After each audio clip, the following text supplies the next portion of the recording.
Hello guys, പത്രമാൻ്റെ പുതിയ episode റിവ്യൂയിലേക്ക് സ്വാഗതം. അങ്ങനെ നന്ദു അനാമിക പറഞ്ഞെടുത്ത് വെയിറ്റ് ചെയ്യുകയാണ് കേട്ടോ അനാമികേനെ കാണാൻ വേണ്ടി. കുറേ നേരം നിന്നിട്ടും അനാമികേനെ കാണാതെ ആകുമ്പോഴേക്കും നന്ദുവിന് ദേഷ്യവും മടുപ്പൊക്കെ വന്ന് നന്ദു അവിടുന്ന് തിരിച്ച് വീട്ടിലോട്ട് പോവുകയാണ്. ആ സമയത്ത് ഗോവിന്ദനാണെങ്കിൽ ഭാര്യയോട് സംസാരിച്ചുകൊണ്ടിരിക്കുകയാണ് കേട്ടോ. കനകയപ്പം പറയുന്നുണ്ട്, ദേ നന്ദൂട്ടം വരുന്നു, എന്താ മോളെ എത്രയും പെട്ടെന്ന് വന്നതെന്ന് ചോദിക്കുമ്പോഴത്തേക്കും നന്ദു പറയുവാണ്, അനിയുടെ അമ്മ എന്നോട് അമ്മ ഇപ്പം അങ്ങോട്ട് പോവല്ലേ, അപ്പോൾ അച്ഛനവിടെ ഒറ്റയ്ക്കാണല്ലോ, അപ്പോൾ അച്ഛനൊറ്റയ്ക്കായ സ്ഥിതിക്ക് കല്യാണത്തിന് അന്ന് വന്നാൽ പോരെ എന്നുള്ള രീതിയിൽ സംസാരിച്ചു എന്ന് പറയുവാണ് കേട്ടോ. അത് കേൾക്കുന്ന ഗോവിന്ദനും കനകയ്ക്കും ആകെ ടെൻഷൻ ആവുകയാണ്. അനിയുടെ അമ്മ അങ്ങനെ സംസാരിച്ചോ, പുള്ളിക്കാരി അങ്ങനെയൊന്നും പറയുന്നല്ലോ എന്ന് പറയുമ്പോൾ നന്ദു പറയാം, എനിക്കും അത് തോന്നി, പിന്നെ അവിടെ മുത്തശ്ശനോടും മുത്തശ്ശിയോടൊക്കെ പറഞ്ഞു കഴിഞ്ഞാൽ അവിടെ തന്നെ നിൽക്കാൻ പറഞ്ഞ് അവരെന്തായാലും നിർബന്ധിക്കും, പിന്നെ അത് കൂടുതൽ പ്രശ്നത്തിലോട്ടല്ലേ ആവുള്ളൂ എന്ന് പറയണം. അപ്പോൾ കനക പറയാം, ശരി എന്നാൽ മോള് പോയി റെസ്റ്റ് എടുക്കുക എന്ന് പറഞ്ഞ് കഴിയുമ്പോൾ കനക ഗോവിന്ദനോട് പറയുന്നുണ്ട്, എന്തൊക്കെയാണോ സംഭവിക്കുന്നത്, എങ്ങനെയും ഈ കല്യാണം ഒന്ന് കഴിഞ്ഞ് കിട്ടിയാൽ മതിയായിരുന്നു എന്നൊക്കെ പറയുവാണ് കേട്ടോ. അത് കഴിഞ്ഞ് കാണിക്കുന്ന അനാമികയുടെ അച്ഛനും അമ്മയാണ്. അനാമികേനെ കുറേ നേരമായിട്ടും വിളിച്ചിട്ടും കിട്ടുന്നില്ല. അപ്പോൾ അവർക്കാകെ ടെൻഷൻ ആവുകയാണ് കേട്ടോ.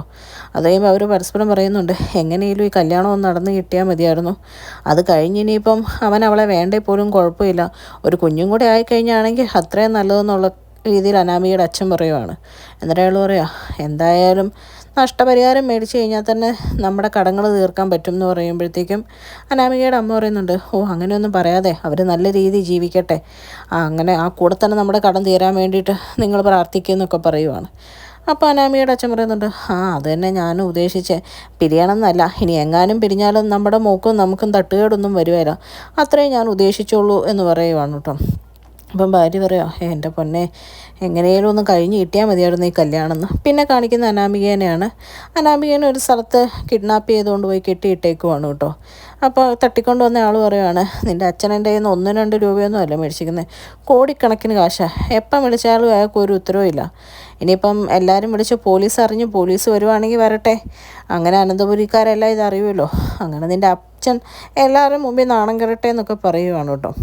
അപ്പോൾ അനാമിക പറയുവാണ്, നിങ്ങളുടെ കാശ് എൻ്റെ കല്യാണം കഴിഞ്ഞാൽ ഉടനെ തന്നെ അച്ഛന് തരാൻ പറ്റും എന്ന് പറയുമ്പോഴത്തേക്കും അയാൾ പറയാം, ഈ അവധിയൊക്കെ ഞാൻ കുറേ കേട്ടിട്ടുണ്ട്, നീ എന്തായാലും ഇവിടെ കിടക്ക്, നീ ഇവിടെ കിടക്കുന്ന അറിയുമ്പോൾ നിൻ്റെ അച്ഛൻ എന്തായാലും കാശ് ഒപ്പിച്ചുകൊണ്ട് വരും, വരാതിരിക്കുമല്ല, കാരണം കല്യാണം ഇങ്ങ് അടുത്തല്ലോ എന്നൊക്കെ പറയുവാണ് കേട്ടോ. അപ്പോൾ അനാമിക ഇങ്ങനെ എല്ലാവരും അറിയുമല്ലോ എന്നൊക്കെ ഓർത്ത് ആകെ ടെൻഷൻ അടിച്ചിരിക്കുവാണ്. അത് കഴിഞ്ഞ് അനാമികയുടെ അച്ഛനും അമ്മയും അനാമികേനെ കുറേ തവണ വിളിച്ചിട്ട് കിട്ടാഞ്ഞിട്ട് അനിയനെ വിളിക്കുന്നുണ്ട് കേട്ടോ.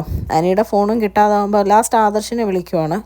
ആദർശിനെ വിളിച്ചിട്ട് അനാമികേനെ വിളിച്ചിട്ട് കിട്ടുന്നില്ലെന്നും കുറേ നേരമായെന്നും ബ്യൂട്ടി പാർലറിൽ പോകാമെന്ന് പറഞ്ഞ് ഇറങ്ങിയതാ, എവിടെയാണെന്ന് കാണുന്നില്ല എന്നൊക്കെ പറയുവാണ് കേട്ടോ. ഇതൊക്കെ കേട്ട് കഴിയുമ്പോൾ നയനയും ചോദിക്കുവാണ്, ഇനിയിപ്പോൾ എന്താ ചെയ്യുന്നത് എന്ന് പറയുമ്പോഴാണ് അനി അതിലിറങ്ങി വരുന്നത് കേട്ടോ.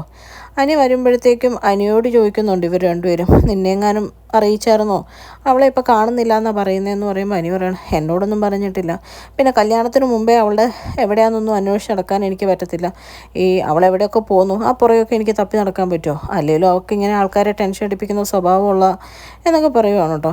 അപ്പോൾ ആദർശം അവിടുന്ന് ഞാനെന്തായാലും ഒന്ന് അന്വേഷിക്കട്ടെ എന്ന് പറഞ്ഞു പോവുകയാണ്. അത് കഴിയുമ്പോൾ നയനയോട് അനി പറയുന്നുണ്ട്, നിങ്ങളെല്ലാം ഈ പൊക്കി പിടിച്ചുകൊണ്ട് വരുന്നത് ഒരു വലിയ തുരുമ്പാന്ന് നിങ്ങൾക്ക് പിന്നെ മനസ്സിലാവും, ഈ കുടുംബത്തിൽ അവൾ കയറി കഴിഞ്ഞ് കഴിയുമ്പോഴേ നിങ്ങൾക്കത് മനസ്സിലാവുള്ളൂ എന്നൊക്കെ പറയുവാണ് കേട്ടോ. ഇതൊക്കെ കേൾക്കുമ്പോൾ നയനയ്ക്ക് ആകെ വിഷമമുണ്ടെങ്കിലും ഇനി ഒന്നും ചെയ്യാൻ പറ്റത്തില്ലല്ലോ എന്നുള്ള രീതിയിൽ ഇങ്ങനെ ആകെ പകച്ച് നിൽക്കുവാണ് കേട്ടോ.